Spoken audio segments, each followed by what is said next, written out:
Greetings, traveler. My name is Sir Belgard, and I am the last knight. Tonight I will tell the story of the last elven tribe, which had to defend its right to exist with fire and sword, if, of course, your heart turns out to be brave and your mind sharp. Please don't forget to like, share, and subscribe to receive more magical stories. And let's begin. The first city vanished on a cloudless morning. Farmers plowing fields near its high walls swore they had seen the towers shimmering like candle flames in the wind, and then nothing remained but a naked plain of yellowed grass where stone streets had been only moments before. The people, the houses, even the scent of bread from the morning ovens, gone, as though they had never been. Rumors fled faster than any messenger, whispers of divine punishment, curses, or sorcery too old to be remembered. In the days that followed, the royal heralds announced with rigid voices that the capital had taken control of the matter, though their eyes betrayed the same hollow fear as the peasants'. Far to the north, in a crumbling watchtower, a woman bent over her desk, her fingers stained with ink and her eyes ringed with sleeplessness. Lysandra of Corvale was a traveling chronicler, a keeper of histories.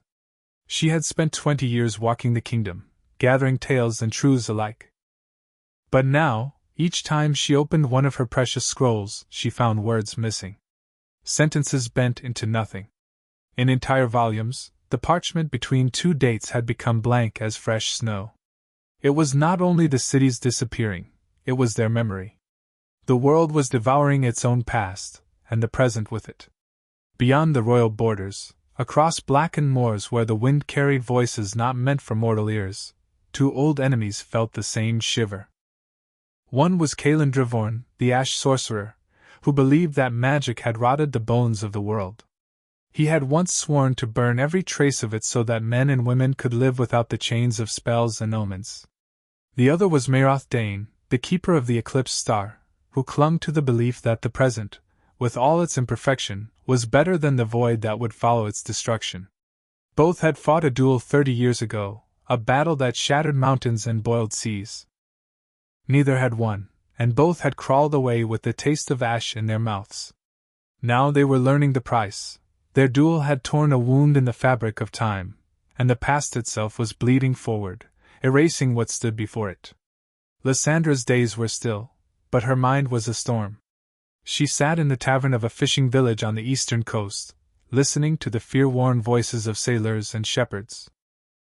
A one-eyed mariner muttered that the ground where his home had stood now felt strange beneath his boots, soft, as though something beneath was breathing.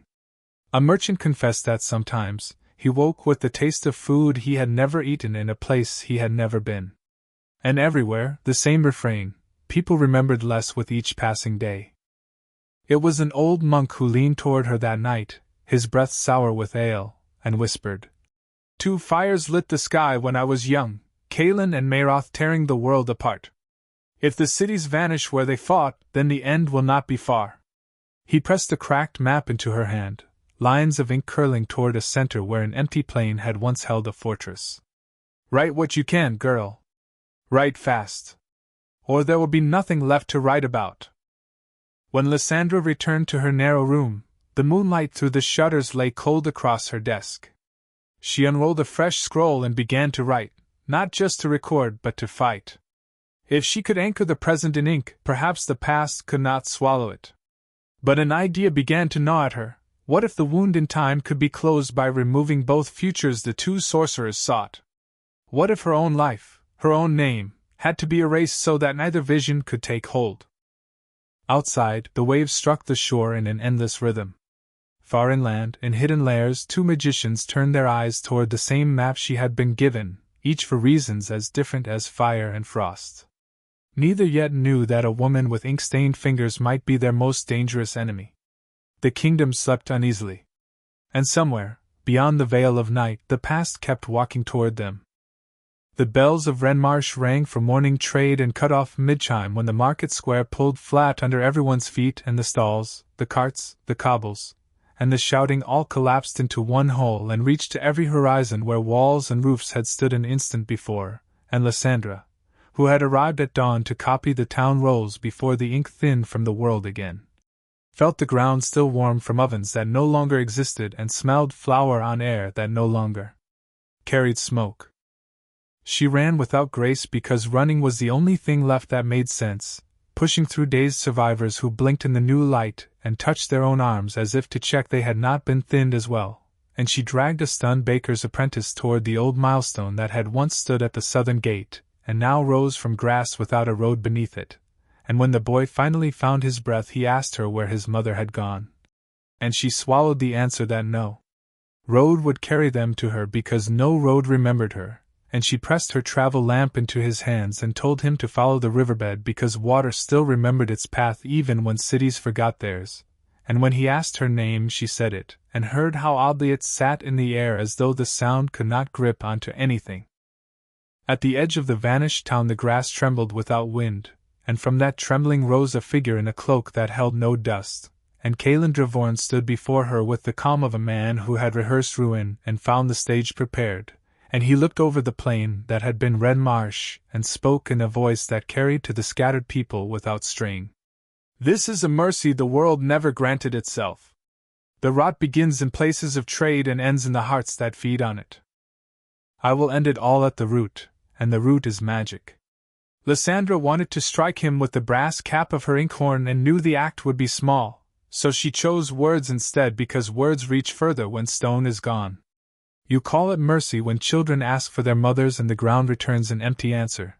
You call it cure when the patient vanishes with the fever, and you call it root when your own hands pierce the soil first. The wound in time carries your signature and Maritha's, and neither the market nor the ovens cut the first thread you did. Callan's eyes carried years that had not been lived in peace, and his reply came without heat yet without doubt. The duel was an attempt to cauterize a vein that poured corruption through an age, and I failed. I will not fail again. When the last trace of power is dust, men and women will wake to a day that belongs to labor and law and hunger that can be fed without charms, and if this requires that what is built on sorcery collapses, then collapses the price. The air behind her bent without sound, and Maroth Dane stepped out of the fold with the unsteady grace, his left hand shaking as he closed it around a star metal rod that glowed with numbers rather than light, and he faced Callan with a tired patience. You dress your hatred as treatment, old friend, you confuse the scaffold with the cure, and you forget that people are not weeds to be cut until the ground is clear. Your answer will erase the world, and my answer will hold it, even if it mistakes. Lysandra stood between them because someone had to speak for breathers. You are both wrong, and I am not saying this for debate, I am saying it because I watched a town fold into grass and I still feel its heat in my bones, and I tell you the past does not want your argument, it wants the space you made for it with your first strike, and I will not let either of your answers become the script that swallows us. I will rewrite the opening so that neither of your endings can fit. Callan studied her with a craftsman's interest. You would erase the quarrel by erasing the quarreler. Chronicler, do you mean to strike your own name from ink until no page remembers you? Do you mean to cut your thread so the tapestry lies flat? She refused to flinch at the chill in his choice of words. If I must cut the line that ties your duel to every city that ever raised a wall, I will cut it even if that line holds my name, and I will leave instructions clear enough that any child who finds them can continue after me without knowing me. Because the world does not need another monument, it needs a chance to stay. Maritha's gaze softened not with pity but with respect that had no ornament. You take on the cruel task we refused when we chose to be hammer and anvil and forgot the iron between, and I will not block you, but I will not surrender the present to a purge even if it costs me the rest of my years. Callan lifted his palm and the plain shuddered, not with drama but with a direct movement that rolled through the soil, and a circle opened where the Red Marsh well had stood, not a pit but a clean absence that showed nothing at the bottom, and he spoke to the frightened people who had gathered. Walk away from the places that depended on favors from power, leave them to be smoothed, build with timber and iron and sweat, and when you feel longing for what has been removed, remember what the removal prevents. The crowd did not answer him, because crowds answer with motion rather than speech, and they backed toward the riverbed with heads low, and Lysandra watched them go with her fists, and a plan rising that frightened her more than the plain. She turned to both men because every path forward needed an oath. I will find the first stone of your duel, the true first, not the night when you raised mountains and boiled coasts, but the day you chose to treat the disease in each other instead of the cause, and I will pull that stone from the wall by writing it out of memory, and if that requires me to write myself out as well, then the last thing I will set down will be this choice and a method that does not leave a throne for either of you. Help me if you want to live in a world that remembers bread. Kalen closed his cloak without answer, which was answer enough, and stepped into the trembling air that opened for him because the wound still listened to its makers, and Maritha's shoulders lowered, and he said only one thing to her before the folds swallowed him. Find the scribe who keeps the births in Corvale, because your name already fades there, and if you wait more you will find that you never began. Lysandra left the plain that had been Ren Marsh before dusk settled, because staying where a town had been felt like waiting for breath that would never arrive, and the road to Corvale took her through hamlets at the edges, where fence lines cut across ground with them and orchard rows ended in sudden scrub, and she kept moving because motion still answered to will even when maps lost their grip. She reached the low hills at midnight, and saw the lamps of Corvale pushed into narrow clusters because the streets between them kept thinning into gray strips that no one crossed without a partner tied to a rope, and at the south gate a watchman checked her satchel with hands that shook in a rhythm that had become common in these days, and when she told him her name he repeated it twice as if he were memorizing. Then he nodded toward the central square where the registry house sat with shutters open and scribes at work, although the hour argued against it, and he warned her that pages had begun shedding ink even while they dried.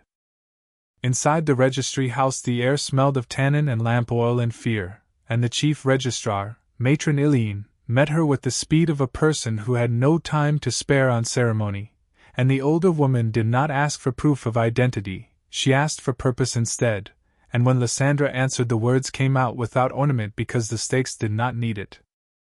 I need my birth record and the royal book of oaths sworn by registered adepts in the years before the duel, and I need a binding press.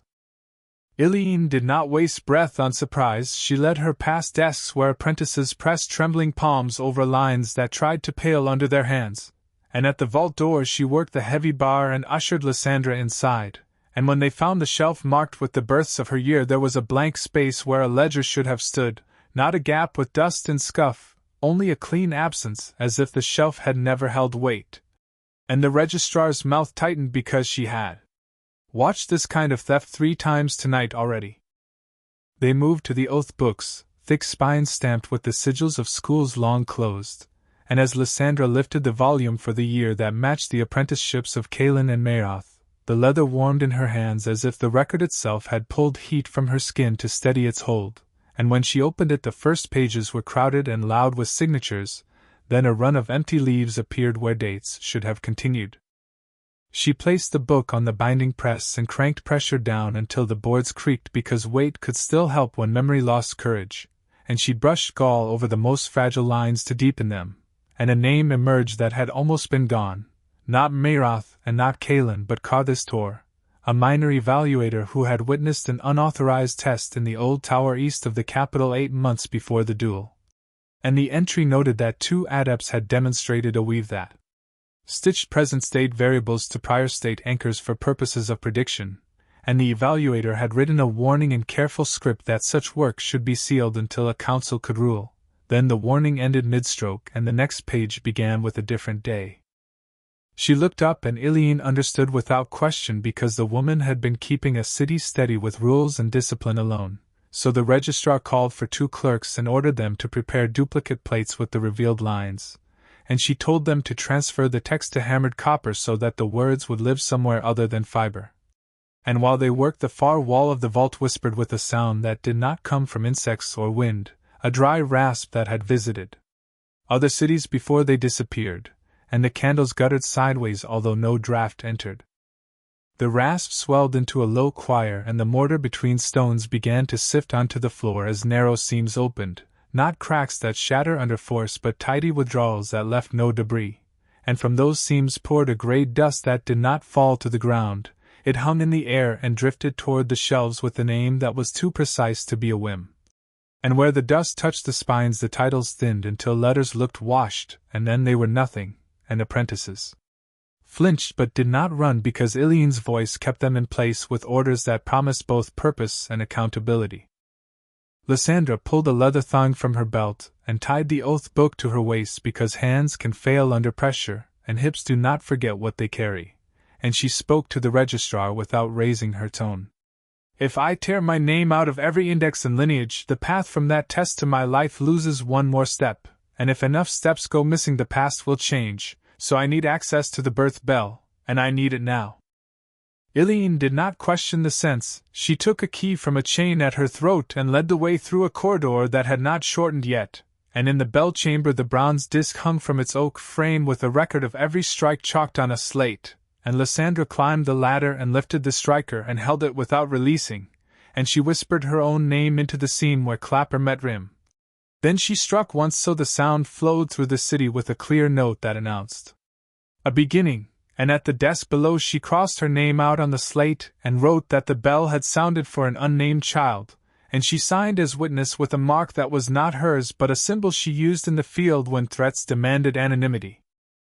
The rasp in the vault turned into a hiss that spoke of frustration rather than triumph, and a boy pounded up the stair and blurted that the seams had retreated from the birth shelf and were creeping toward the tax rolls where histories of property changed hands by date and measure.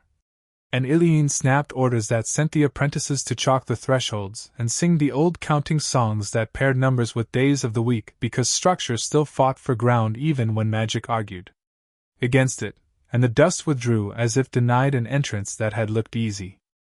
When the tremor passed, Lysandra returned to the vault and found the copper plate cooled and darkened with the text of Cawthis Tor's warning, and she traced the lines with a finger to anchor them in more than sight. And she said to Iline that the old tower east of the capital would be her next stop because the unauthorized test was the first stone and first stone's answer when called. And the registrar pressed a travel writ into her hand and added a sealed letter to any magistrate she met. Because official weight still opened doors, and as Lysandra turned to leave, a shadow peeled off the far stack of books and took the shape of a man with tired shoulders and a steady gaze. And Meroth spoke only once because time in this room had proved expensive. Kaelin has begun purging the rural shrines to sever the chain that led us to that tower, and if you delay you will find the doors smoothed shut. When Lysandra left the shadow of the mountains, the wind brought with it the scent of scorched earth and the bitter tang of magic. The village ahead, once known for its winding canals and fish markets, was now reduced to a skeletal outline of what had been. Straight streets with no houses, squares with no fountains, harbors with no ships. The emptiness was not destruction, it was as if the place had never been. The air shimmered faintly where walls and roofs should have stood, and the ground was unnaturally smooth, as though scraped clean by something far older than men. She stopped at the edge of the empty expanse and felt the pull in the air, the same pull she had felt when the first city vanished. From the far side of the void, a figure emerged, a man in worn crimson robes, tall, his eyes fixed on her with a gaze that weighed every heartbeat. His face was drawn with years of fatigue, but his movements carried the precision of someone accustomed to bending forces larger than himself. "You have been following me," he said, his voice low but carrying across the hollow streets. "You are in danger here." "I am in danger everywhere," Lysandra replied without stepping back. "The question is whether you will leave this place standing or strip it from the world like the others." "I am not the one who chooses," he said. "The tear between times does that. I can only widen it or mend it. My enemy would let it consume the present. I would push it back." She studied him in silence. "And yet you were one of the two who split the fabric in the first place. Why should I trust the hand that caused the wound to stitch it closed?" The man gave a weary smile. "Because the other hand still holds the knife. And if you do nothing, he will cut until nothing remains." Before she could speak again, the air at the center of the empty square shimmered, then warped inward as though sucked into itself. A fissure of light burst open, and from it poured shapes of shifting color, fragments of streets, walls, entire buildings from some older time forcing their way into the present. The noise was unbearable, a grinding of stone and iron that rattled the bones. Lysandra felt her vision pull toward the fissure, as if the past was demanding she step inside. The crimson-robed man raised his hands, and bands of black and gold light twisted between his fingers, striking the fissure and holding it in place. But for every breath he held it, his knees bent lower, sweat streaked his face, and the ground beneath them began to crack. "Go," he said through clenched teeth. "Find the other one before he reaches the capital. I will hold this as long as I can." Lysandra did not move. "If you die here, I will still have one powerful enemy left. I cannot allow you to disappear before you answer my questions." He laughed bitterly. Then asked quickly, "What will happen if you both disappear?" she asked. The man hesitated, his magic disappearing for a moment, and the crack widened to the width of a palm. "If we both disappear, the rift won't heal on its own. It will grow unchecked, and the past will reclaim everything." "But—" His voice trailed off, and for the first time, uncertainty appeared in his eyes. "Perhaps the past it reclaims won't be the one we knew. Perhaps it will be completely rewritten." Lysandra felt her heart beat faster. This was the past she had been looking for, not preservation, not destruction, but rewriting. But she couldn't say it out loud here to him. Instead, she turned away, scanning the empty streets for signs of another mage's work. When the crack suddenly hummed and spewed a pillar of blinding light into the sky, Lysandra began to run. Behind her, the man's voice rose in song, so deep that it vibrated in her chest, and the light returned to the ground. The village disappeared from view as she crossed the ridge, but the sound of the crack's hunger accompanied her, gnawing at the edges of the present. Then she realized that time was no longer measured in days or weeks, only in how many breaths the man in the red robe had left to resist the past. Lysandra left Corvale before sunrise, taking the magistrate's sealed writ and the copper plate with Carthus Tor's warning wrapped in canvas at the bottom of her pack. She hurried because every hour she spent in the city risked more ground being swallowed. The road toward the old tower was narrow and in places half erased, with wheel ruts ending abruptly where the past had already bitten into the present. She kept her stride steady and eyes forward, knowing that hesitation would invite memories to replace what was real. The hills gave way to a low plain scattered with village sanctuaries, small stone buildings where travelers once left donations to the constellations. Now many stood with their doors unhinged, their altars stripped, and in the packed earth she found the heavy bootprints of men moving in tight formation. These were not looters, they carried purpose, not greed. In the third sanctuary she entered, the central dais was bare except for a single shard of black crystal etched with a mark she recognized from Kaelin's school. She wrapped the shard in cloth and hid it in her satchel, understanding that he was removing every remnant rites that had been linked to that first forbidden experiment in the tower. By midday, she reached a hamlet where only the central square remained. Houses had already vanished, leaving outlines in the dirt where foundations once lay. The few who stayed moved with care, avoiding the edge where the land smoothed into nothing. An older man sat by the well, staring into water that no longer reflected the sky, and when Lysandra approached, he spoke without looking up. "They came last night. Robes the color of ash, faces hidden. They took the maps, the astrolabes, the stones from the shrine. Said they were removing the seeds of collapse." Lysandra asked where they had gone. The man pointed east, toward the line of broken trees that marked the start of the marshlands. She offered him water, but he waved it away. "It's not thirst that's the problem," he said. "It's remembering why to drink." She left him and pushed on into the marsh.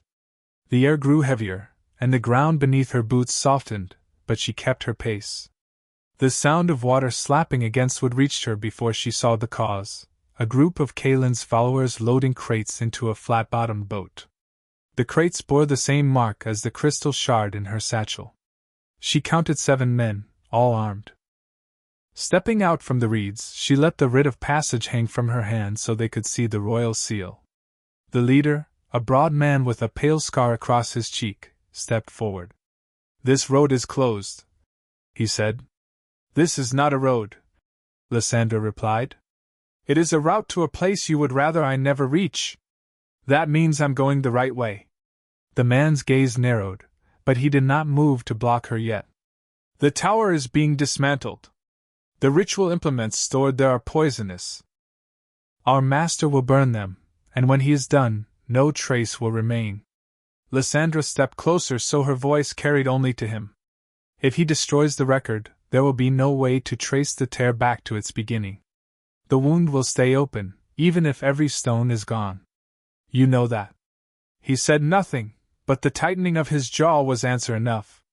She took the copper plate from her pack and showed him Kavis Tor's warning. This is the first thread. If you cut it, the past will keep pulling until the present is gone.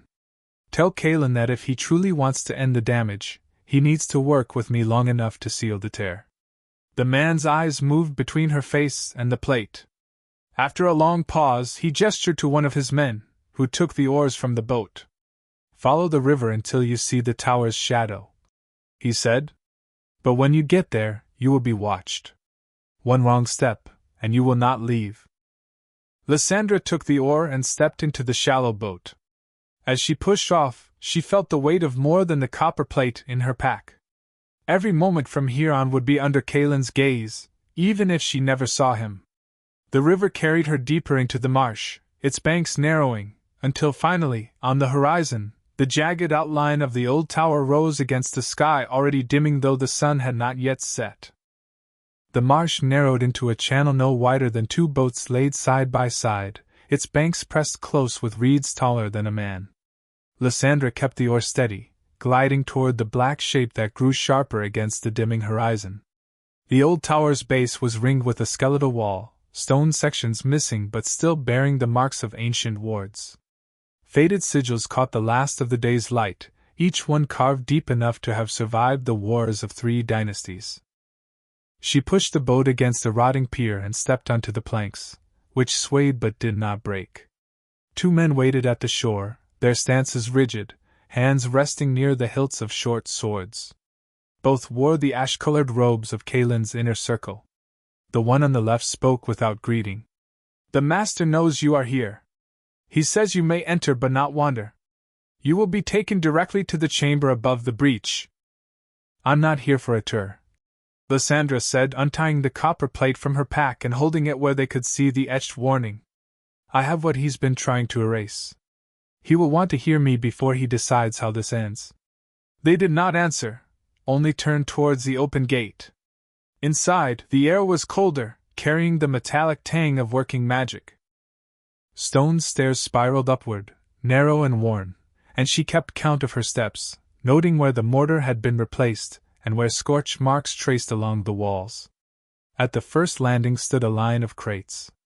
Some were nailed shut, others left open to reveal instruments of glass and metal, celestial charts on brittle parchment, and pieces of apparatus dismantled into their smallest components. Several had the same black crystal shards she had found in the sanctuaries. Someone was preparing to move them quickly, or destroy them. They led her to a hall lit by a single suspended sphere, its light steady but cold. At the far end, Kalen stood beside a wide opening in the wall where stone had been cut away to reveal a hollow in the air. It was not absence, it was something dense, layered, and moving in slow spirals, pulling the edges of the room toward it without breaking the floor. He did not turn when she entered. You carry the plate, he said, voice flat, as though this had already been confirmed. Bring it here. She walked forward, stopping 2 paces short.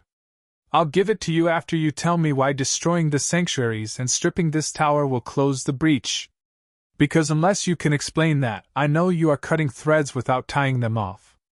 Kalen faced her then, his expression unreadable. The threads you speak of connecting the present to a past that is devouring it. The only way to stop the draw is to sever every point of contact.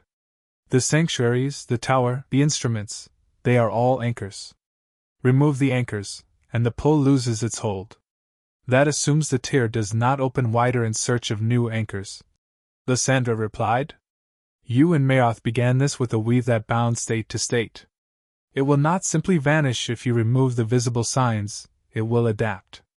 And if it adapts beyond your reach, there will be nothing left to control. Kalen stepped closer to the breach, gesturing toward the spiraling mass. Control is already gone. All that remains is to choose what form the end takes. I would see a world stripped of the instability that magic brings. He would preserve a present built on lies and rot. And you. His eyes narrowed. You want something neither of us trust enough to name. I want the fight between you to be erased so that either side wins, she said evenly. Karthus Tor's record shows there was a first choice, before the duel, before the breach. That choice can be rewritten. If it is, this wound never opens. Kaelin's voice sharpened. Rewriting is fantasy. The past is fixed, no matter how it advances into the present. It cannot be replaced, only ended or maintained. And yet here it is, she said, pointing at the hollow. Not fixed, but moving, changing, pulling pieces of centuries into each other. If it can reach forward, it can be altered. That is the difference between us. You want to stop it, Meroth wants to hold it, but I will change it. For a long moment, there was only the low hum of the breach. Then Kaelin extended his hand. Give me the plate. If you will not help, then step aside. Lysandra did not move. If I give you this, it will be ash before dawn. And if that happens, the only map back to the moment we can change will be gone. So no. If you want it, you will have to defeat me, and you know that will cost you more time than you have. The two robed men at the door shifted but did not draw their weapons. Kaelin's gaze flicked to the breach, then back to her. You have until this tower is emptied. When the last crate leaves, I will act. Decide by then whether you will place your gamble on an impossible rewrite, or accept that the only way forward is through destruction. Lysandra turned away from him, her mind already measuring how many hours remained before the crates were gone. The path to Karthus Tor's moment lay somewhere in the records still hidden in the tower, and she would have to find them under the eyes of a man who believed she was wasting the last chance the world had. Lysandra waited until Kaelin left the chamber to oversee the packing of the remaining crates before she moved. The two robed guards at the door did not follow him. They remained still, their eyes fixed on her, but their orders were clearly to keep her in the room, not to bind her hands or take the plate from her by force. She let them think she was examining the breach, pacing slowly along the arc of the open wall, but each step carried her nearer to the corner where a narrow stairwell descended into the tower's lower levels. When she reached the corner, she stopped and crouched, pulling from her satchel the shard of black crystal she had taken from the sanctuary. She turned it in her fingers so that the faint etching caught the sphere's cold light. The guard stiffened, uncertain, and she used that hesitation. Sliding the shard back into the satchel, she moved toward the stairs as if Kaelin himself had summoned her. One guard stepped forward, hand raised in warning, but she met his eyes and said, If he finds that the lower archive is unsealed, he will ask which of you kept me from warning him. The guard froze, glancing at his companion, and neither moved to stop her as she took the steps down. The stairwell was narrow and damp, its stones slick with the condensation of long confinement. She passed two sealed doors with wax sigils, wards that had not yet been stripped away, and came to a third that stood open.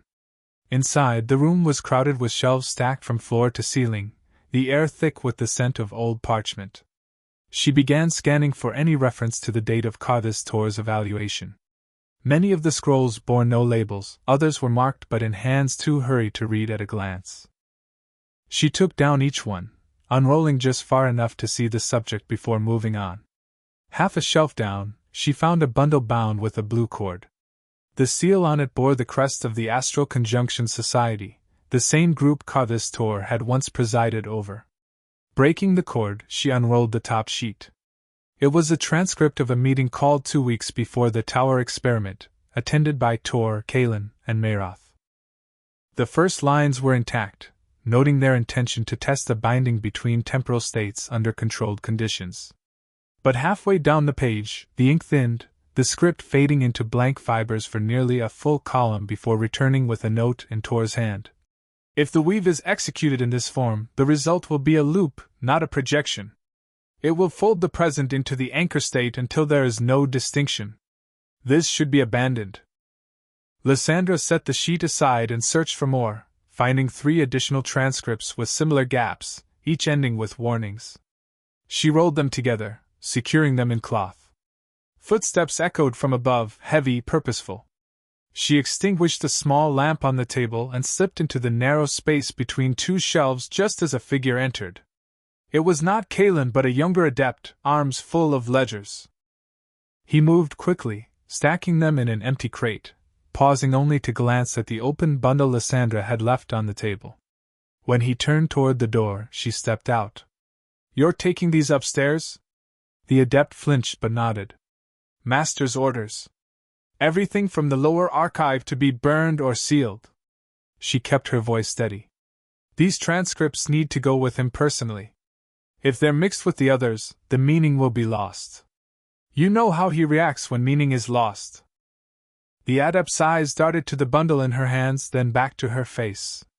After a moment, he shrugged. "Fine. You take them. But if he asks why you have them, I'll tell him you insisted. That's all I ask." She moved past him, climbing the stairs with the bundle secured under her arm. Above, the sound of crates being dragged echoed through the hall. She emerged into a corridor leading not to the breach chamber but to a side door opening onto a narrow balcony overlooking the marsh. The balcony was empty, the air damp and still. She took the copper plate from her satchel, pressing it flat against the rolled transcripts, and tied them together with a length of cord from her belt. Then she lowered them over the railing, letting them drop into the reeds below where the water ran shallow and slow. She marked the spot by the bend of a half-fallen tree. When she re-entered the tower, Kalen's voice was rising from the main hall, issuing orders to move the last of the instruments.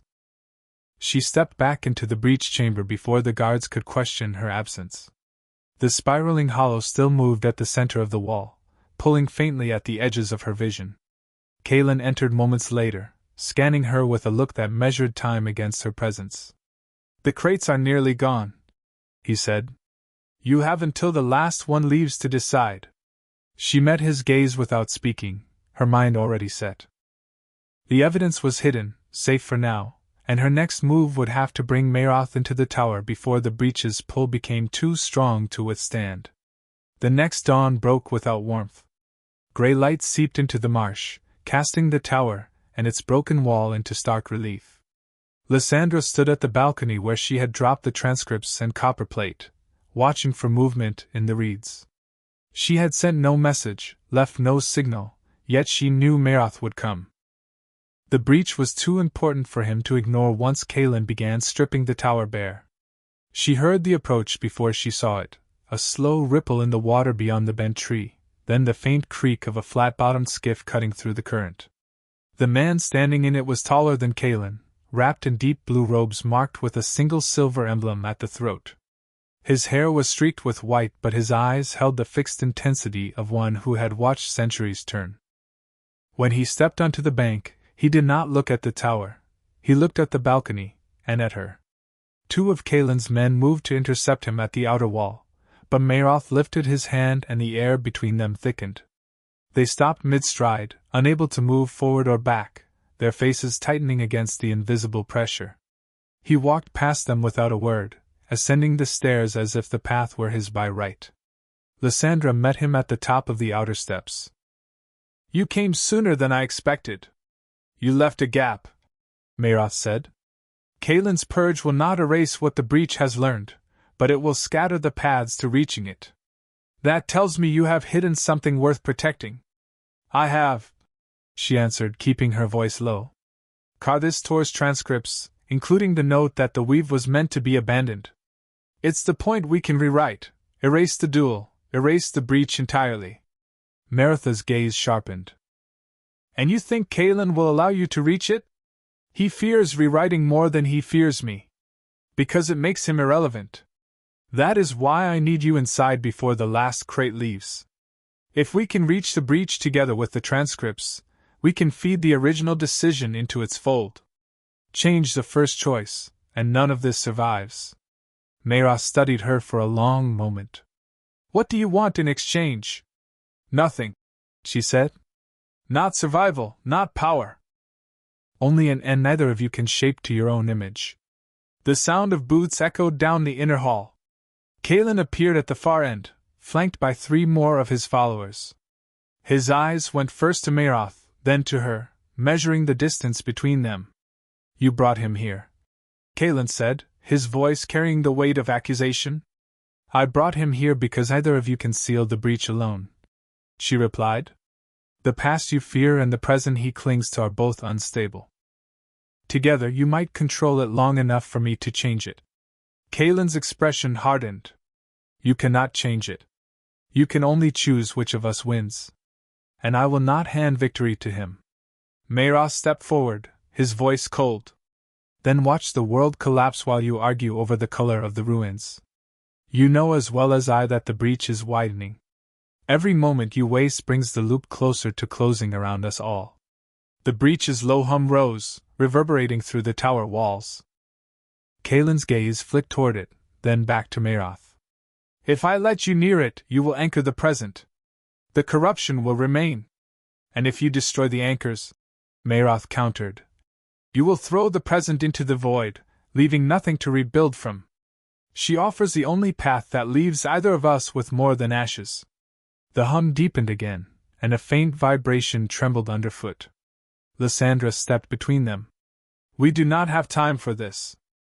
The breach is calling to both your weaves.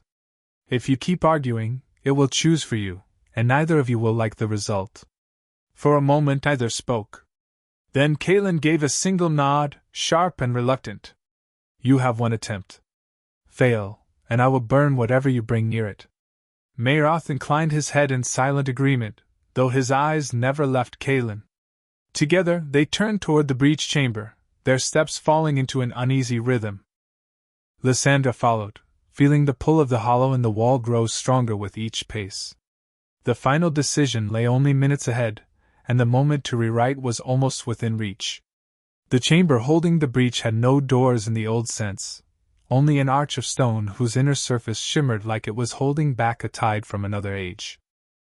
The air was thick with a sound that was not quite a hum and not quite a voice, as if the weave itself was trying to speak in syllables no living throat could form. Lysandra felt it pulling at her, at every memory and every decision she had ever made, drawing threads away as if testing which could be removed without unraveling the whole. Kalen entered first, his eyes fixed on the shifting surface. Mayroth followed at a careful distance, each step deliberate, as though even the stone might betray him. Lysandra remained between them, the copper plate pressed against her side beneath her cloak, its weight a reminder that every choice she made now would be carved into more than just her own life.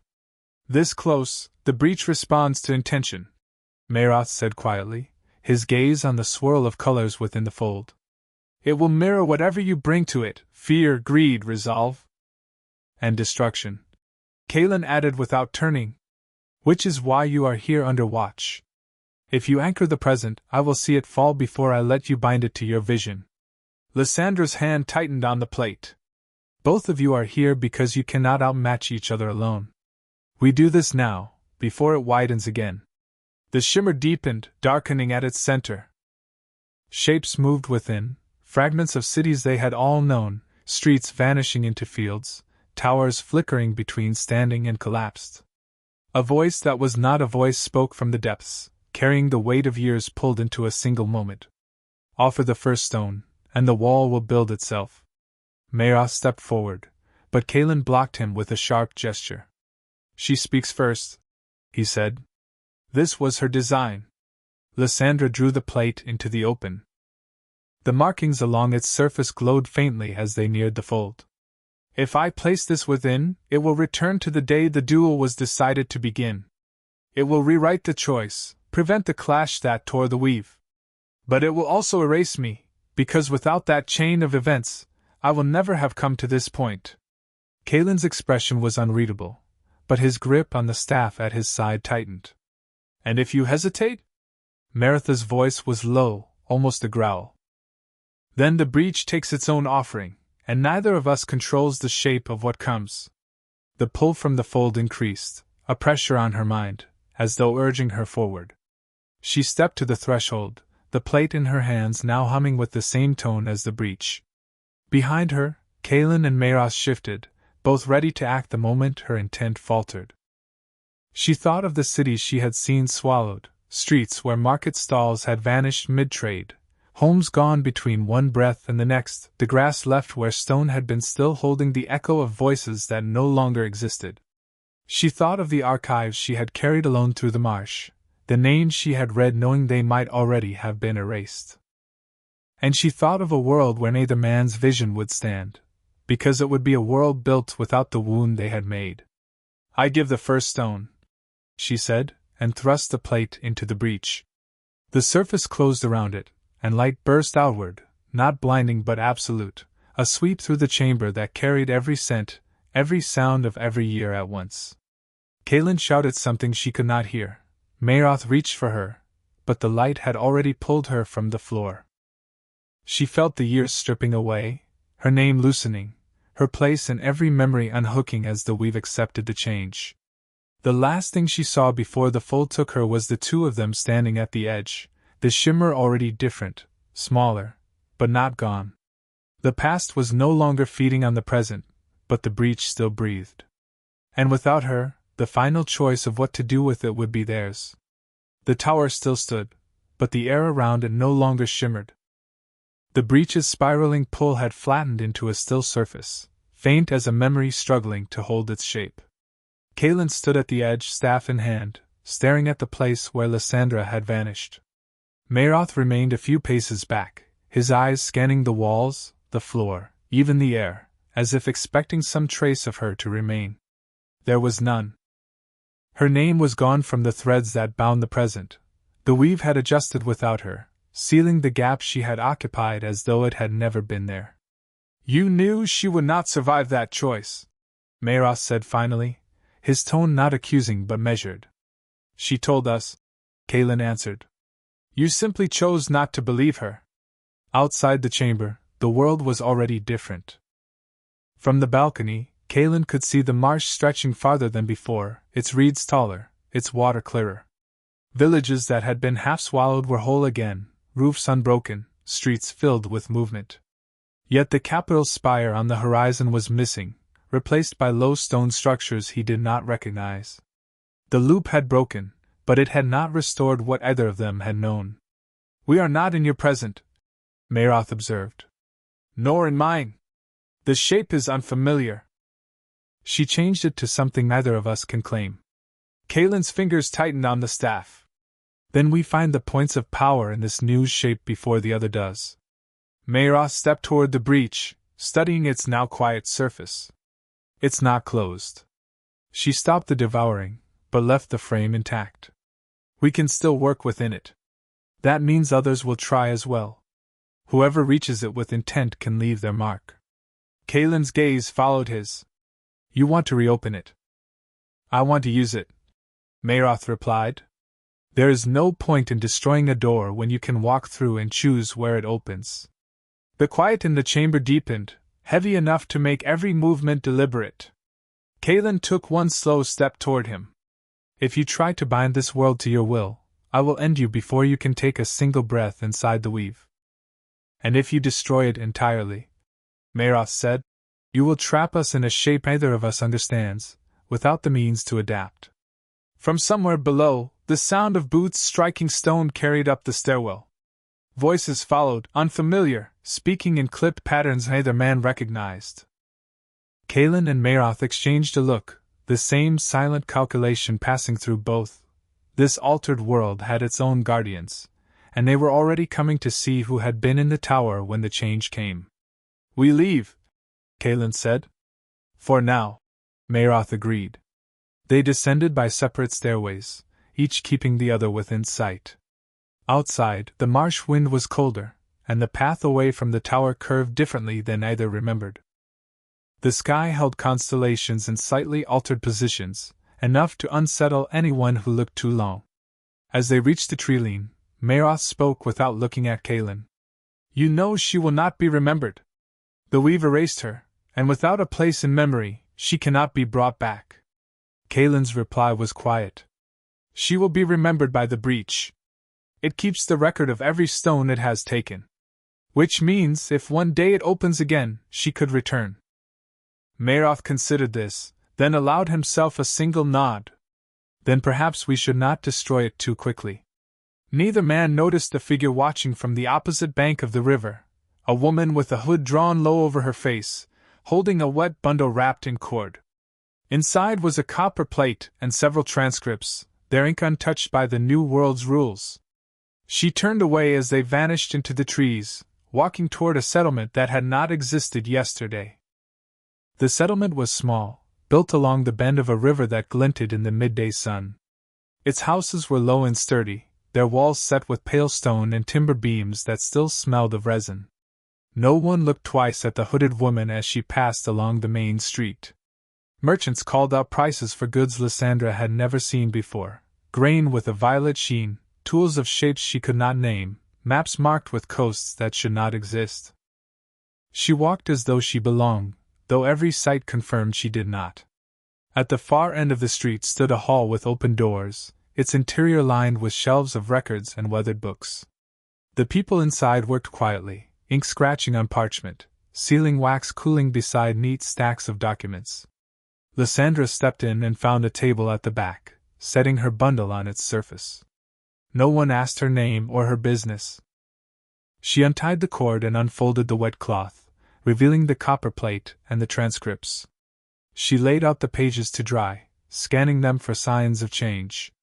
The words were intact, the warnings, the dates, the names of Kalin and Maroth as they had been before the breach. Even here, in this altered shape of the world, the records carried the truth of the old weave. If she was gone from memory, the proof of what had been done remained.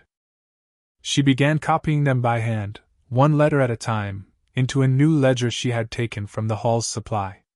Outside, the river's flow shifted with the afternoon light, and the sound of boots passed the open door. Voices spoke in the clipped patterns she had heard in the tower, belonging to this new world's watch. They did not pause at the hall, but their presence was a reminder that her time to work unnoticed was limited. She kept her head bent over the page, the steady rhythm of ink and parchment slowing her heartbeat. Far to the east, Kalin and Maroth had separated, each vanishing into the unfamiliar terrain. Kalin would seek the centers of influence, finding which among this world's rulers could be moved to his cause. Maroth would search for hidden archives and quiet places where the weave could be touched without drawing notice. Neither yet knew that the breach's memory of Lysandra still held her mark, faint but unbroken, like a pattern under paint. When the last copy of the last transcript was complete, Lysandra dried the ink and returned the originals to the bundle. She left the hall without a word, crossing the river by a narrow wooden bridge. Beyond the far bank, the land rose into gentle hills, and at their crest stood a solitary stone marker. She approached it, tracing the carved lines with her fingers. The language was unfamiliar, but the shape of the marks spoke of boundaries and warnings. She sat beside it until the sun began to lower, the copper plate warm in her hands. It no longer hummed with the breech's pull, but she could feel a faint pressure against her skin, as if the weave still recognized her in some small, hidden way. If the breach opened again, she would be ready, not to undo, not to erase, but to guard against the shape being taken from those who lived within it. As the sky shifted to evening, she rose and began walking toward the distant lights of another village. The road ahead curved out of sight, but she did not look back. Somewhere, Kalin and Maroth were moving toward their own ends, and the breach still existed as a silent choice between them. In this world, her name meant nothing. But the work she carried would speak when it needed to. The river's sound faded behind her, replaced by the quiet of the open land. The world was altered, but not finished. And though she had been erased from its memory, Lysandra still walked its roads, unseen, holding the truth of how it had come to be.